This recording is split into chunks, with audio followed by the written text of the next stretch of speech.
If you have followed our previous series, you would actually realize that most of our guests have actually pointed back to when they were kids, when they were young, how their parents, the influence they had on them, and how it has shaped them.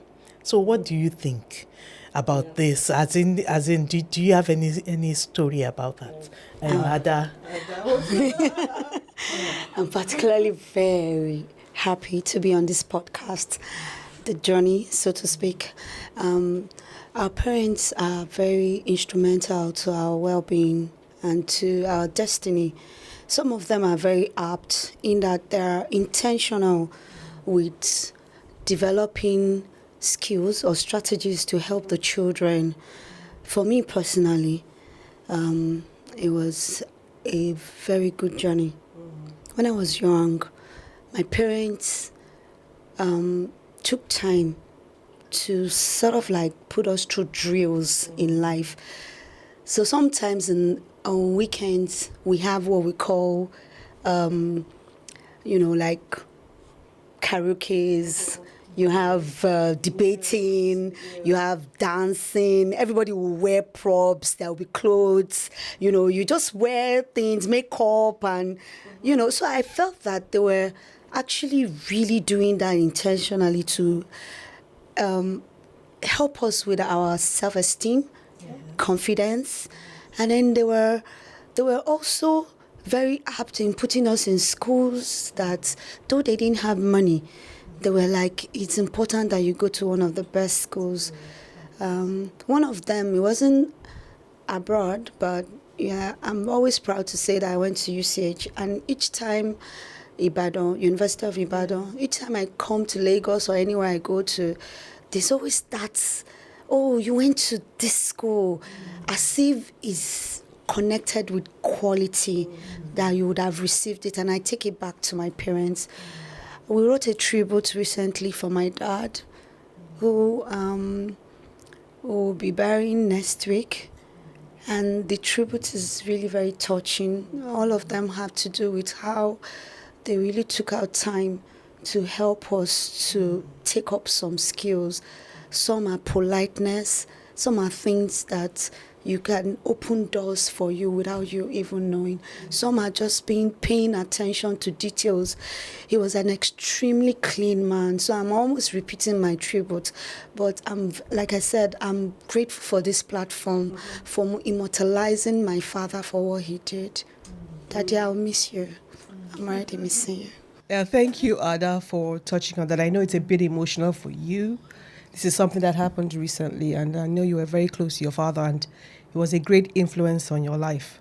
And that's a legacy, I believe, that you will pass on to your own children and their children's children. So what we do as parents, it matters. And in essence, parents are the first leaders that a child sees. So when we're talking leadership legacy, the first leaders that a child has as a mentor is a mother or a father. So the home, the parenting that you receive is instrumental to how far you can go and succeed as a leader. So now, let's take this seriously. Let's be serious, girls. Yes. Yeah. Let's talk to our audience about this leadership legacy thing. All right, let's go there. Yeah. So welcome, everyone. This is Leadership Legacy Podcast Series. So you're welcome. Today we are just having a chat, a girly chat about parenting and leadership. I'm sure you're going to learn so much, and we've been talking about it. I want to go into the aspect of, I had an experience just about a few days ago. I was speaking with my daughter, and somehow the conversation led into sharing some deep things that I experienced when I was way younger, when I was about to give birth to her, all the challenges that surrounded that period and all that, So I was sharing those challenges with her and telling her how we were able to overcome each ordeal and all that. And at the end of that discussion, she was like, Mommy, I now really truly appreciate you more. You know, she was like, she was saying things like that. So it made me think back, and I was like, it is better we don't shield our children from the challenges, you know. Let them understand that life is not so smooth and rosy, that there will be issues on the way, there will be brick walls that you will have to jump over, there will be thorns that you will have to endure the pain and still move through, and all that. That's, you know, not shielding them, making them not to know the challenges that are actually going on in the home it's not beneficial to them in any way. But you know, like you have said, we are leading them. And you will know that most children, when they are still young, maybe they are still 7, 8, if you ask them what they want to do, they are likely to pick what mommy does or what daddy does, you know.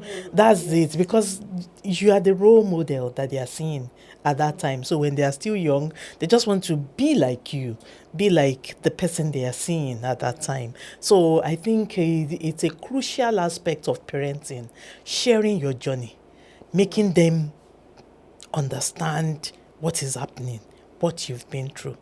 And, you know, they get to learn, understand that, you know, life is, so that they too will be looking ahead at, okay, in case this thing comes, my mommy was able to go through it, my daddy went through this, so I can push along to help. That's absolutely correct. And the key word you use there is role modeling. Yes. And I think in our role modeling, sometimes we have to check ourselves. It's not always about what we want, but what we want to model for that child. So, for example, you want to yell at someone in front of you who is maybe blocking your car from driving out of your compound, but you realize that your child is in the car listening. So you now want to speak politely. Mm-hmm. So as a role model, as a parent, as a leader, we must first put checks in place for ourselves, some emotional safeguards, so that we are passing on what is right, not necessarily what we feel at the moment. Mm-hmm. So there was something else our guest said, and they said, or they have said repeatedly, that leadership is about learning and sustaining that learning. I mean, learn about the history so that you can make better choices for your future. So I think parenting also involves us being intentional about ensuring that our children read, understand where we're coming from, the cultures that formed us as a people, and why certain things have happened the way they have happened. I don't know if you have a story to share concerning how the stories your parents may have shared have shaped the way you now think and the things you now do. Like, for example, I had a very sports inclined father. So because he was a sports administrator, he was a referee, and he taught me. No wonder. He taught me, yes. He taught me. No wonder. No wonder. So he taught me all the sports, yes, wow. all the sports that I know. And he used to take me on his assignments. For example, if I was going to be a referee in another town, he would take me. And then it was just a trip, and I was excited. But I now, with the benefit of hindsight, I see that he was trying to model for me not just a sports culture, but a leadership culture. In other words, I watched him when he refereed, when he, led or coached other sportsmen. And in those formative years, he shaped my mind and made me who I am today as a sports administrator, or as a sports person. So that's one thing I've also, more or less, I've influenced my children to also be very active in sports, as you know. So those are the stories. Do you have any? Oh, yeah. So it's amazing how there's a genetic disposition that goes from generation to generation when you pick up these traits, either intentionally or not. You know, the children pick up some of them. And when you see them, you now harness it for them. So what parents do is to make those traits stronger so that generation passes it on to another one. So I'll give you another a very good example. My own father is also a sportsman, but we didn't know. So my twin sister, myself, my brother, almost everybody in the family had some form of sports engagement. And over the years, and that sportsmanship had always been me. It was when my father was late, maybe a month ago, went to the village to do preliminary burial arrangements. And my older cousin was now telling me that your father was an excellent sportsman. I was like, wow. And I realized that there were a lot of things that he was doing, hearing feedback from my relatives, my other relatives that were reflective on my own life. But personally, I want to give credence to him for bravery. There was a point in time that there was a riot in our neighborhood, and I feel that was a lot of leadership. For a man to want to spare his own life at the expense of his own children. And he thought about all the young ladies in the house, called someone, the person picked us up, and the person now asked him, "Are you not going to come along with us?" He said, "No.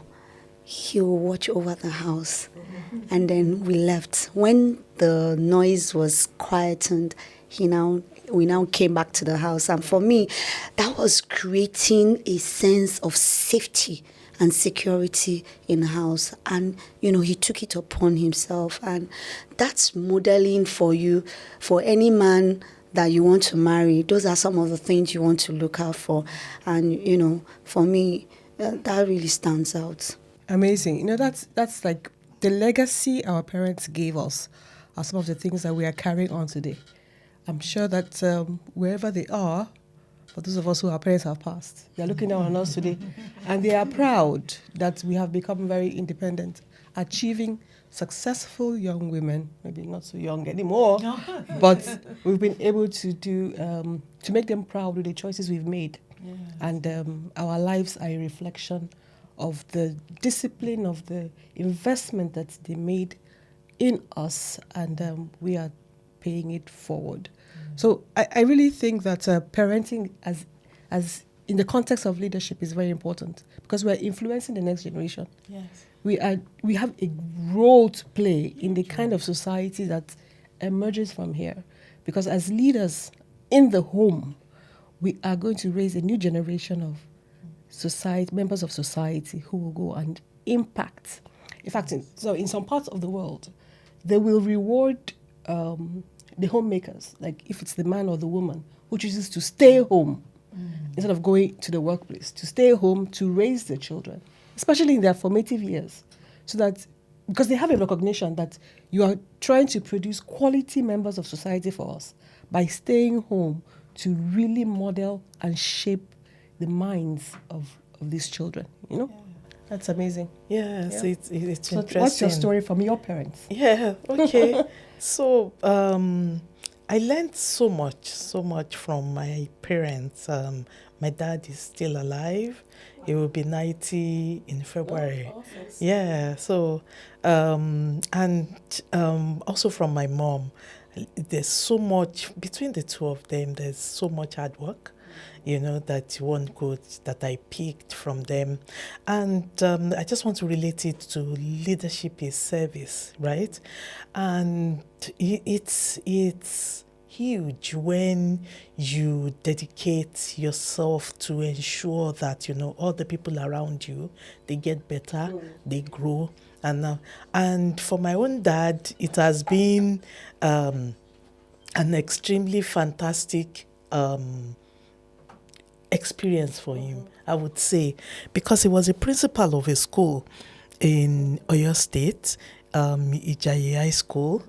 And do you know that till date, the alumni for the period that he was the principal, maybe almost like a 10-year stretch or a little less, they keep celebrating him. Till this day, they've had so many events and all that, and it's about his service.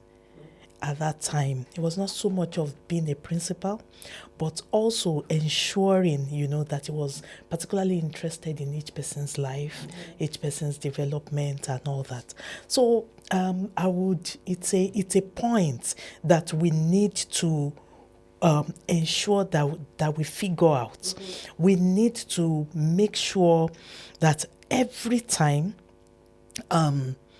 we teach our children how to serve, how to serve without reward. Yes, volunteering, so that, we will be abreast and be our brother's keeper, our neighbors, responsible for our neighbors, and we will not expect gratification at all times. There's basic things on the road. You see somebody that needs help and you just decide to offer the assistance without expecting that the person would give you a tip for doing that and all, because it's actually lacking around now. You have a flat tire, someone helps you to do it, and automatic, you must look for something. It's fine for you to be the one to offer, but it's not for it to be demanded, as we have in our society. It's not you have, God save you, you have a breakdown on Third Milan Bridge or something, and these guys come around to help. But it's seen with it's compulsory for you to get rewarded even when someone else is in distress. You understand? So that's that value of service. Let me serve. I don't have to get something in reward for it. There's dignity in helping a neighbor, helping the next human being to you and all that. So those are some key lessons that we still need to keep passing on to our children. So engage them in volunteering work, volunteering service. Let them do it. And I think most of the organizations that are really at the forefront of this, they are gradually fading off in our country, like the Boy Scouts, the Girls Brigade, and all that. They're actually fading off. And with that, so what are we replacing it with? It now becomes a thing of you must demand for reward for any little thing that we do. So these are some things we need to correct. Yes, and thank you for sharing that experience, because what I'm taking away from you is that leadership is about service, about service to your community, maybe service to your church, service to your estate, service to your professional career associations. So if you want to lead, look for where to serve. And from you, I'm taking away that leadership is about courage, bravery. They're willing to sacrifice for others to have a better life. Yes. The willingness to lay down your life so that others may live better, so that others may live longer, so that others may have a higher quality of existence. And I think that's why more good people should aspire to serve at the level of nation building, at the level of serving your country, so that it can cascade to more people. So while we have role models and leaders in our homes, we should now aspire to take those great qualities to the larger society, serve in the larger society, and have more influence and impact through some of the things that we do. Yes. Great conversation on parents, the legacy of parenting. Yes, it's a huge legacy. And I think the reason we're here is because we had great parents. Yeah. So that's why we're here. That's why we can talk about it. If we had been broken by our parents, if we had been neglected by our parents, if we had been sacrificed to one Okija shrine by our parents, Baba, we won't be here. Deliberately, intentionally curating podcasts, information that will have eternal impact on the younger generation. And it's a great journey. Yeah, I feel blessed to be amongst you. Yeah, so grateful. I wanted to just add this part. Each time they are eating, my mom and my dad on the dining table, my dad especially will call all the children one after the other. He would call our names. We were really younger then, and he would go, Mbobolibolo. You know, he has this very lovely ways of pet names and making you feel very happy, and he will share his food. So I used to say that it appeared like we were having fun eating. But do you know that he was actually establishing orderliness by calling us by order, from the oldest to the youngest. So it was like highlighting that hierarchy. And it was also bonding the family strongly. And apart from eating very good food, he was also creating an environment where we can actually trust, in what they're providing for us. That's great. That's great. I mean, dinner time is a bonding time. Is it? But it's a culture we're losing, because you find out that, is. you're out there working late, so you grab something to eat, Yes. and then your children maybe at home, they cook something quick. So again, having that quality time with family, quality time with the children, a lot of information can be shared on the dining table. Yes. So I think we should also encourage society to go back to that culture of dining together, praying together, sharing a meal together. And at the end of the day, you share how your day was. And then you can build a closer relationship with it, especially as they become teens.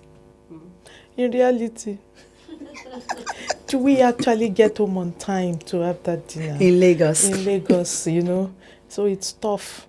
But maybe you advise us to create a special day, right, where we can have that. It might be once a week. That's practical. Yes. That's practical. So just try to make it very practical. Because the traffic, you move from mainland to island. By the time the husband gets home, maybe 8 o'clock, wife gets home, had gotten home like 7, or maybe even later. It might even be like 9, 10. We are all fagged out. The realities of this current age and our dispensation, that though we love it in a way, but also in a way it's not permitting what you have said. So it has to be a very deliberate. Yes, it has to be a very consciously made decision that the home will come together and say, this day, even if it's once a week, then at least they should still have it. So that to create that bond. That's a great way to summarize it. Intentional parenting, leadership in the home, making it a priority to bond with the children, establishing a culture of togetherness and sharing at the dining table. So at the end of the day, we are the ones that are going to build our children, their lives, and prepare them to be great leaders in the future. So we need to take time to do the work to prepare our children to be great leaders. Once again, thank you for tuning in on Leadership Legacy Podcast. It's been fun having you. Yeah. So let's go do our jiggy dance.